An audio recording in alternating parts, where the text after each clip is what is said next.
नमस्कार, मैं विकास आर्य। आप देख रहे हैं आवाज जनादेश। आइए रुक करते हैं आज की खास खबरों की ओर। प्रदेश सरकार द्वारा ठेकेदारों की मांगों को मांगे जाने पर ठेकेदार वेलफेयर एसोसिएशन हमीरपुर ने सरकार का धन्यवाद किया है। हमीरपुर लोक निर्माण विभाग कार्यालय के बाहर 3 दिनों से हड़ताल पर बैठे हुए ठेकेदार वेलफेयर एसोसिएशन के सदस्य ने आपात बैठक कर आगामी रणनीति तैयार की है। इस अवसर पर एसोसिएशन के अध्यक्ष NK शर्मा ने ठेकेदारों की मांगों को तुरंत माने जाने पर सरकार का आभार व्यक्त किया है। ठेकेदार वेलफेयर एसोसिएशन हमीरपुर के अध्यक्ष NK शर्मा ने कहा कि 3 दिनों से सरकारी ठेकेदार मांगों को लेकर हड़ताल पर बैठे थे, लेकिन सरकार ने आपात कैबिनेट बैठक बुलाकर समस्या का समाधान किया है, जिसके लिए सरकार का धन्यवाद करते हैं। उन्होंने कहा कि सरकार ने सहानुभूति तरीके से मांगों पर विचार करके मानी है, जिसके लिए मुख्यमंत्री जयराम ठाकुर का आभार जताते हैं। हमारी जो 7 तारीख से लगातार इंडिफिनिट स्ट्राइक चली हुई थी कुछ मुद्दों को लेके, मेनली जिसमें रॉयल्टी का मामला था, वो पिछले कल 9 तारीख में एक इमरजेंसी कैबिनेट मीटिंग हुई। सरकार को हमारे लोगों की जो डिमांड्स थी उनका संज्ञान सरकार ने लिया और इस मुद्दे की जो इसकी इम्पोर्टेंस है इसको समझते हुए सरकार ने एक इमरजेंसी कैबिनेट मीटिंग की। सिर्फ एक मुद्दा ही उस कैबिनेट मीटिंग में डिसाइड किया और हमारी जो मेन डिमांड थी कि हमारे जो रुके हुए बिल हैं फार्मों की वजह से, उस पर सरकार ने एक फैसला किया, जिसको हमारी एसोसिएशन ने प्रदेश लेवल पर उसका स्वागत किया है। और जो हमारी हड़ताल है वो कल 5 बजे से जो है वो ख़त्म हो गई है।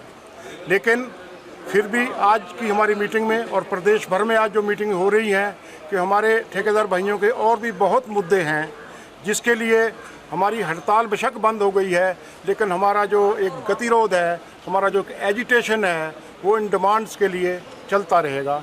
और जब तक उनकी हमें सरलीकरण या उनका समाधान नहीं मिल जाता तो हम एजिटेशन पर हमारा जो गतिरोध है ये इस पर चलता रहेगा। सरकार ने क्योंकि सहानुभूतिपूर्ण हमारे जो मामले थे उन पर विचार किया और जो संभव समाधान था वो दिया, तो मैं सभी ठेकेदार बंधुओं की तरफ से, अपनी एसोसिएशन की तरफ से, अपनी तरफ से सरकार का और माननीय मुख्यमंत्री जी का भी बहुत बहुत धन्यवाद करता हूँ, आभार व्यक्त करता हूँ। तीसरे दिन ही एक स्पेशल मीटिंग, एक इमरजेंसी कैबिनेट जो मीटिंग करके जो हमारे इस पर जो फैसला लिया गया उसका हम स्वागत करते हैं और प्रेस का भी और सभी ठेकेदार भाइयों का जो है हम आपके माध्यम से जो है धन्यवाद करते हैं। एलोपैथी चिकित्सकों की संयुक्त संघर्ष समिति के आह्वान पर डॉक्टर राधाकृष्ण मेडिकल कॉलेज एवं अस्पताल हमीरपुर के चिकित्सकों ने आज 2 घंटे की पेन डाउन हड़ताल शुरू की है। मांगों को लेकर चिकित्सकों की हड़ताल 10 से 17 फरवरी तक 2 घंटों की पेन डाउन हड़ताल रहेगी, जिसमें इस अवधि के दौरान मेडिकल कॉलेज की ओपीडी में सुबह 9:30 से 11:30 बजे तक चिकित्सक सेवाएं नहीं देंगे। हालांकि आपातकालीन और कोविड सेवाएं जारी रहेंगी, जबकि अन्य सेवाएं 2 घंटों तक प्रभावित रहेंगी।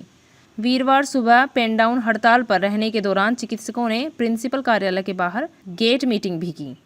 कोरोना पेंडेमिक में हमने काफ़ी मेहनत की है, हमने सरकार को काफ़ी सेवाएं दी है।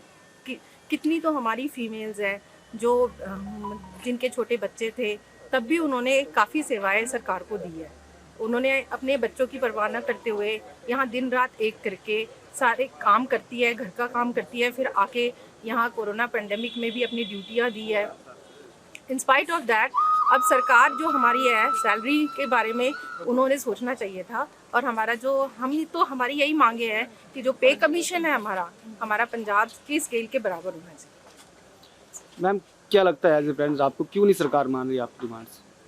ये तो सरकार को पता होगा क्यों नहीं मान रही है, ठीक है ना, क्योंकि हमें तो ये लगता है कि हम जब डॉक्टर्स इतनी मेहनत कर रहे हैं तो डॉक्टर्स को सरकार को इसके बारे में सोचना चाहिए।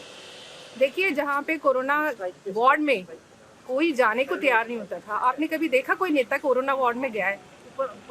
कभी नहीं गया। बातें तो वहाँ बैठ के बहुत बड़ी बड़ी होती है, लेकिन कोई नेता आज तक कोरोना वार्ड में नहीं गया।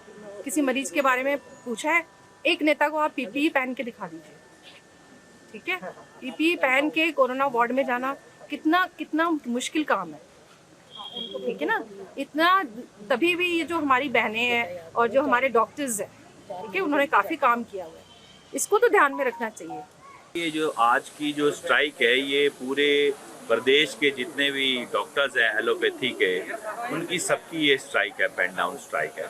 और सबकी मांग है कि पंजाब वेतनमान को जो है वो सही ढंग से जो है वो लागू किया जाए और डॉक्टर्स का जो वेतन जो कैलकुलेट होना है उसके लिए अलग से जो कैलकुलेटर है वो अलग से जारी किया जाए। और इसके अलावा हमारे जो नए कॉन्ट्रैक्ट के मेडिकल अफसर लगने हैं वो 60% वेतन पे क्यों काम करें, क्योंकि जब एक रेगुलर डॉक्टर की वेतन 56,100 रुपये है तो वो उसके 60% पे क्यों काम करें।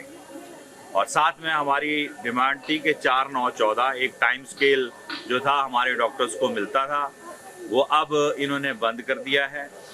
प्रमोशनें हमारे डिपार्टमेंट में बहुत कम होती हैं, तो ये एक सहारा था 4-9-14 जिसके बलबूते पे हमारे जो डॉक्टर्स थे उनके मन में तसल्ली रहती थी कि चलो प्रमोशन नहीं मिल रही है तो कम से कम चलो 4-9-14 मिल रहा है। और हमारे साथ जितने भी टीचर जो मेडिकल टीचर्स फैकल्टी है वो जुड़ी है, क्योंकि सरकार ने बहुत जगह ऐसा कर दिया कि जो हमारे कॉलेजेस हैं उनमें एंट्री लेवल सीधे ही एसोसिएट प्रोफेसर कर दिया। तो हमने मांगा था कि उस पर जो एंट्री लेवल है वो असिस्टेंट प्रोफेसर हो। तो ये हमारी जो थी मुख्य मांगे हैं और हम कोई ऐसा तो है नहीं कि कोई गैर कानूनी हमारी मांगे हैं। सरकार का कर्मचारियों के साथ समझौता है कि पंजाब वेतनमान लागू करेंगे प्रदेश में, तो उसको वो अक्षरश जो है वो लागू करना चाहिए। हमारी जो है पूरे हिमाचल प्रदेश में सभी डॉक्टर एसोसिएशन की तरफ से पेन डाउन स्ट्राइक का आह्वान किया गया है। इसके पीछे मकसद ये है कि जो सरकार ने नया पे स्केल डॉक्टरों के लिए लागू किया है उसके लिए सरकार में जो अनियमितताएं हैं, ना ही सरकार ने पूरी तरह से पंजाब का पे स्केल लागू किया है और ना ही सेंट्रल गवर्नमेंट का पे स्केल लागू किया है। साथ ही साथ सरकार ने जो है डॉक्टरों को जो एनपीए 25% से घटाकर 20% कर दिया गया है, जिससे डॉक्टरों में भारी रोष है। इस कोरोना की महामारी में पिछले 3 सालों से डॉक्टर जो है दिन रात काम कर रहे हैं और अपने परिवार की, अपने घर की परवाह किए बगैर जो है लोगों की सेवा में जुटे हुए हैं और अंत में उन्हें क्या मिल रहा है, सरकार की तरफ से जो है एनपीए और उनकी सैलरी कम की जा रही है। अगर इसी तरह अगर इस पे स्केल को लागू किया जाता है तो मैक्सिमम डॉक्टर की जो है रिकवरी होना तय है।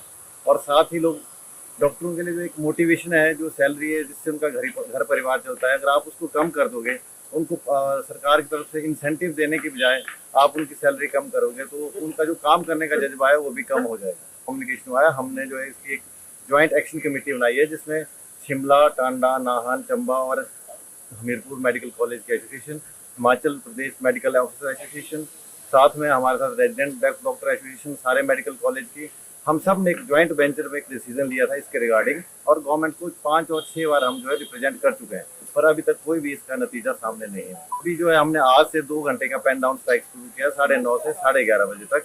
हाँ, एमरजेंसी और कोविड की एमरजेंसी रिलेटेड जो सर्विसेज है वो सुचारू रूप से चालू रहेगी, लेकिन बाकी जो ओपीडी है, रूटीन सर्विसेज है, एक प्रोटेस्ट के तौर पर 2 घंटे के लिए अभी बंद की गई है ताकि सरकार हमारी तरफ भी ध्यान दे और हमारी मांगों पे भी विचार करें। और अगर सरकार को हमारी मांग 1 हफ्ते तक हमने जो है पेन डाउन का सरकार को प्रपोजल भेजा है, अगर सरकार इस दौरान हमारी मांगे नहीं मानेगी तो हमें और कड़े कदम उठाने पड़ेंगे। जिला अस्पताल बिलासपुर में काफी वर्षों के बाद सीटी स्कैन की सुविधा मरीज को आज मिलना शुरू हो गई है, जिसका सदर के विधायक सुभाष ठाकुर ने विधिवत रूप से शुभारंभ किया है। बता दें, इससे पहले लोगों को हजारों रुपए खर्च करके निजी अस्पतालों में सीटी स्कैन करवाना पड़ता था और काफ़ी समस्याओं का सामना करना पड़ता था। आज से अब यह सुविधा अब जिला अस्पताल में मिलेगी। वहीं सदर विधायक सुभाष ठाकुर ने बताया कि लगभग 2.5 करोड़ की लागत से यह आधुनिक मशीन जिला के मरीजों को मिलना शुरू हो गई है और उन्होंने कहा कि यह समस्या काफ़ी सालों से मरीजों को आ रही थी, लेकिन अब जिला के मरीजों को जहां एक तरफ राहत मिलेगी तो वहीं दूसरी ओर लोग अब भारी भरकम फीस चुकाने से भी बचेंगे। तभी ठीक है, उसका तो यही होगा कि हाँ यहाँ सीटी स्कैन है, लेकिन उसका लोगों को वैसा लाभ नहीं मिलने वाला।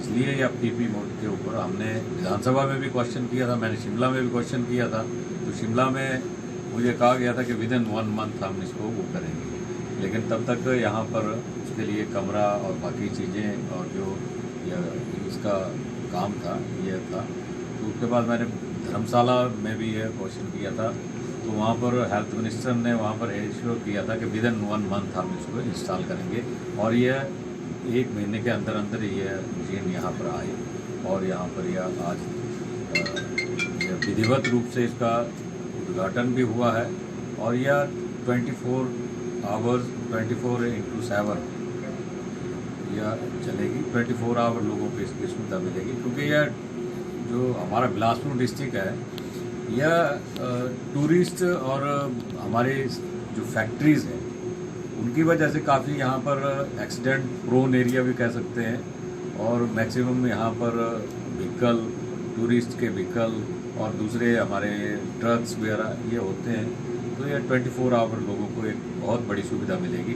उसके लिए मैं सभी नगरवासियों का, बिलासपुर वासियों का, पूरे जिला के लोगों का और यहाँ पर आने वाले दूसरे राज्यों से भी जो टूरिस्ट और बाकी लोग आते हैं उनको यह सुविधा मिलेगी।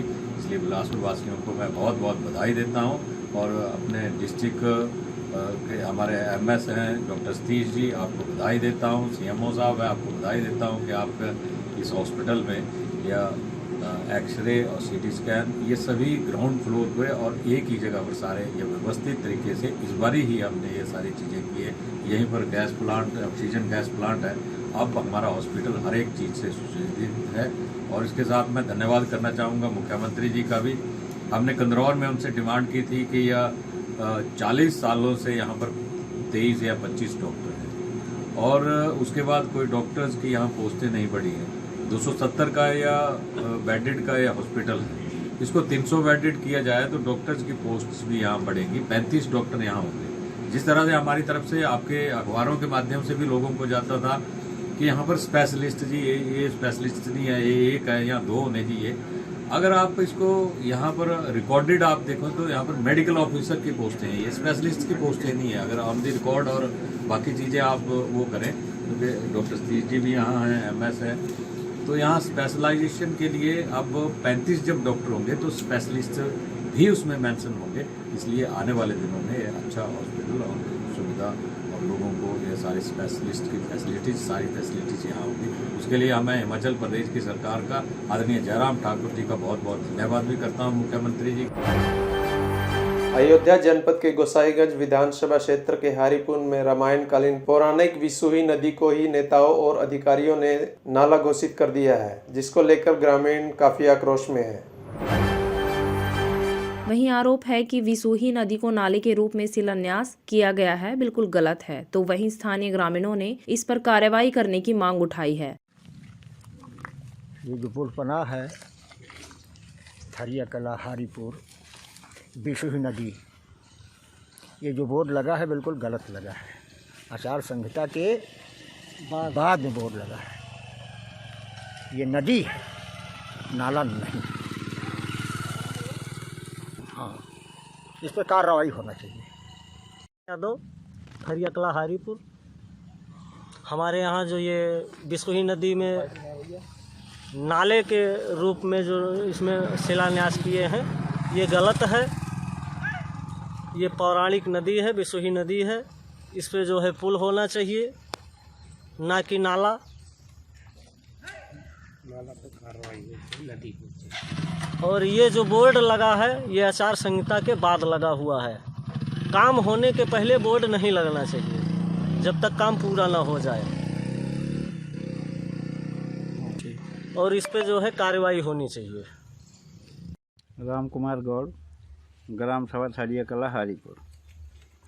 ये जो नाला लिख दिया गया है, ये बहुत पुरानी जो है नदी है, विसूही नदी के नाम से प्रसिद्ध है और इसका पुराणों में भी विख्यात है और इस पर कार्रवाई होनी चाहिए। इसको नदी जौनबा घोषित किया जाए। देश और दुनिया की ताजा खबरों को जानने के लिए हमारे YouTube चैनल को सब्सक्राइब करें, बेल आइकन को दबाएं और Facebook पेज को लाइक करना ना भूलें।